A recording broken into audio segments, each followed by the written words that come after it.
Hey guys, it's Yamagi here, and I've been wanting to make this video for a while. I think this is my first ever video ever on YouTube that's long form, that is about something that I actually really care about. I'm super into horror video games, so like Evil Within, Resident Evil, a whole lot of those games. So I thought this would be the perfect time to talk about one of my favorite monsters from horror games, which is Anima. Okay, well, enough of my yapping. Let's finally get into.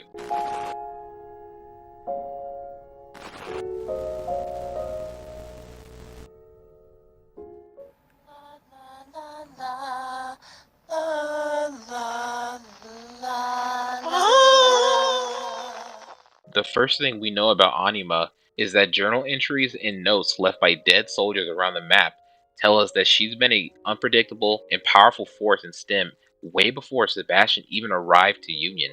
Once you make it to Chapter 3, you will eventually start to get a strange signal coming from your communicator. When you follow the signal all the way to its destination, it leads you to this extremely creepy and calm house, even for Union standards. And you look around a bit, only to really realize that there's nothing really there. And maybe the communicator was just broken and there's probably really nothing even here. So you just decide to leave and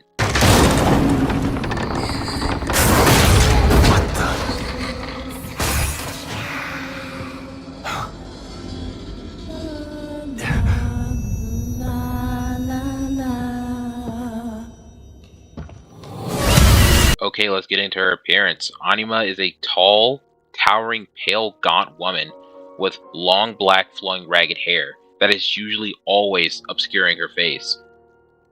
She's covered in head to toe in this bloody, tattered white dress that appears to be writhing around her body almost as if it's alive, or as alive as any monster can be in STEM anyway. If you can get close enough, you can also see that her hands and mouth are also covered in blood. Coupled with her seemingly pitch black eyes, it truly does add to this hauntingly ethereal mystique she possesses.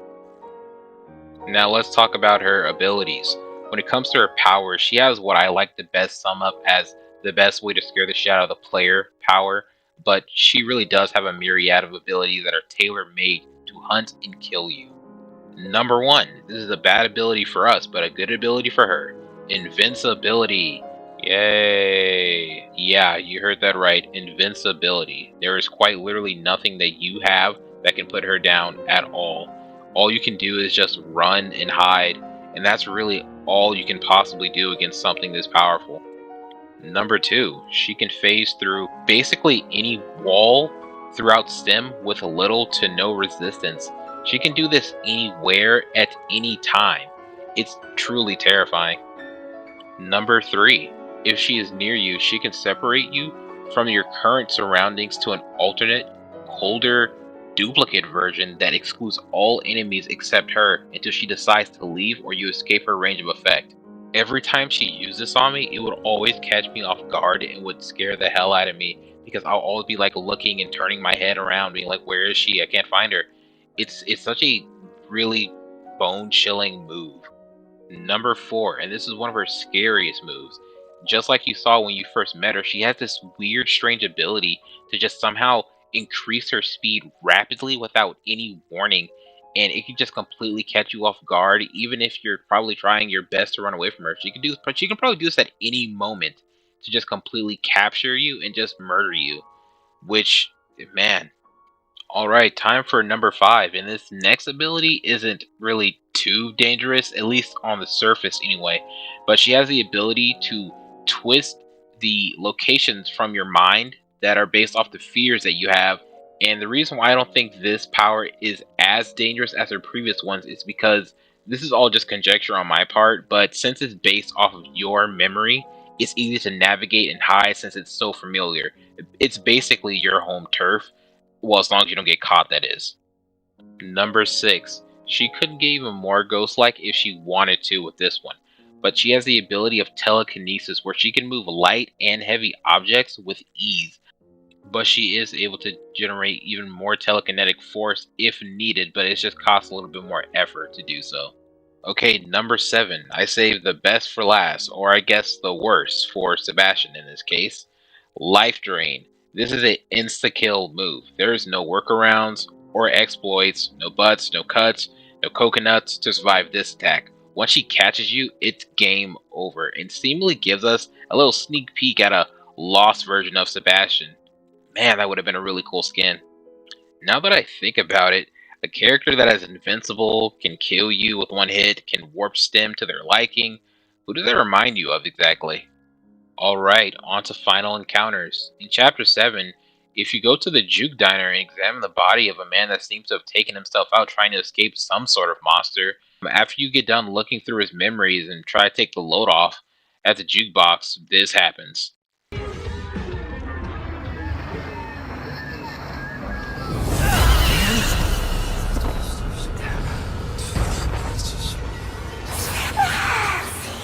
After you run deeper into this hallucination after she jump scares you, it takes you back to Beacon Hospital? It's kind of strange, but as you start to look around, it starts to get more and more surreal. You even start to see yourself from back then. It's really trippy. That's me from back then.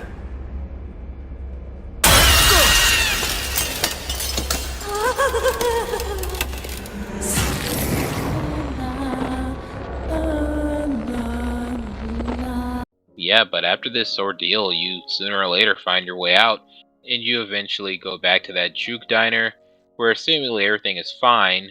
Seemingly, because you get jumped after this by a bunch of Lost, so yeah. Chapter 11 is the final time we will ever see Anima, because in this section, as you try to escape the restricted labs in the Marrow, she will try to destroy you one last time, even more aggressively than any other time we've ever encountered her. She'll try to block your escape and use her telekinetic powers to their maximum. Just seeing her trying to find you and humming that extremely creepy tune she does, and just getting angrier by the second because she can't locate where you are, was just so unnerving. It was so unsettling and just made me so nervous trying to get away from her. And like, they did a really good job with this scene. Like they really did. Okay, I'm going off script for this because this part right here is exactly what made me fall in love with Evil Within 2 more than I already did when I first picked it up in 2018.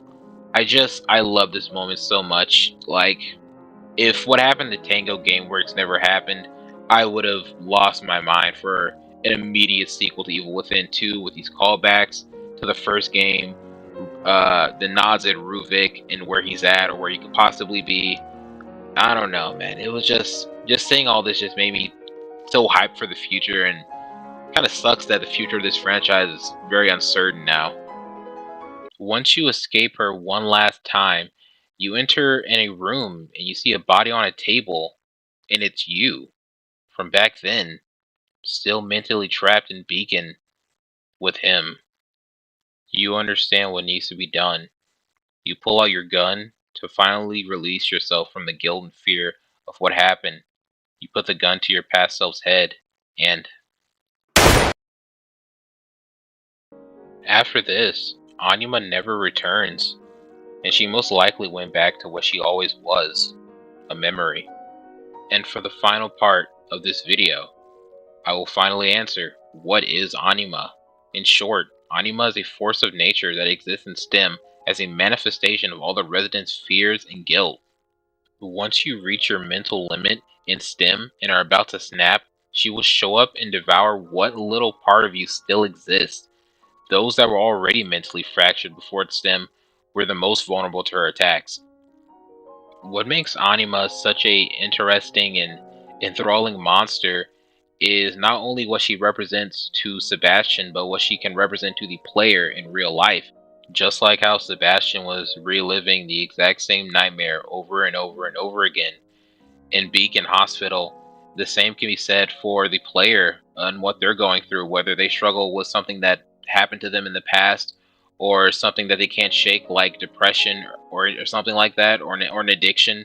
But having this internalized fear that you can't move on is what will definitely destroy you in the end if you're not able to fix it. And I think that's probably why they decided to go with a more ghostly design. I think she I think now that I'm looking at her, I think she was supposed to represent a vengeful spirit or a bounded spirit, someone who can't move on from the transgressions they had when they were still alive. And this is just my own personal theory, even though I don't really think it's much of a theory since Tango Gameworks is a Japanese studio based in Japan. But I'm pretty sure they took heavy inspiration from Sadako from the Ring films. Like, come on, like they're almost the same. They're really almost the same monster. So yeah, I bet they took a lot of inspiration in deciding how she's going to work based off of Sadako. Alright, I won't hold you up any longer. Tired of yapping, and yeah, this was a really fun video to make. And if you really want to see more videos like this from me, just let me know in the comment section. Like, subscribe, or not. You really do whatever you want. But yeah, that's all for me. And till then, see you next time.